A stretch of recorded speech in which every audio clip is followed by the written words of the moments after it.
Salama daoly rehetrarehetra. Asa raha fantatrareo hoe tena anisan'ny andraikitry ny ministeran'ny toe-karena sy ny fitantanam-bola ny mampiofana an'ireo izay mpikirakira volam-panjakana eny anivon'ireny tena vonjom-bahoaka tsinjaram-pahefana ireny na le atao hoe collectivité territoriale.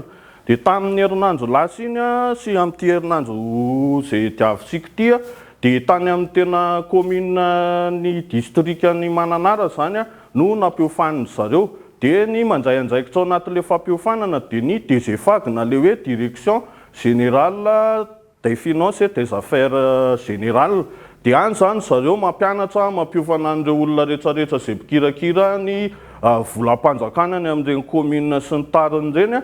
Dia ao anaty lisitra hoe izay revin'le tena DGFAG ihany ny atao hoe to dia didimidina io fa io tonga dia mijery ny filan'ilay olona mpiofana koa zany zalahy hoe ohatrany ahoana ny filan'ny zareo. Resaka vola ihany io fa tsy hoe tsy mahay resaka ara-pananana na tsy fantatro ilay olona dia hoe ampiofana koa ny DGFAG tsisy idirana izany fa resaka volam-panjakana rehefa misy idirana io dia afaka mamaly ny filan'ireny olona ireny zany ny DGFAG. Dia ohatrohatr'izay ny fandehany. Bisous, bye bye.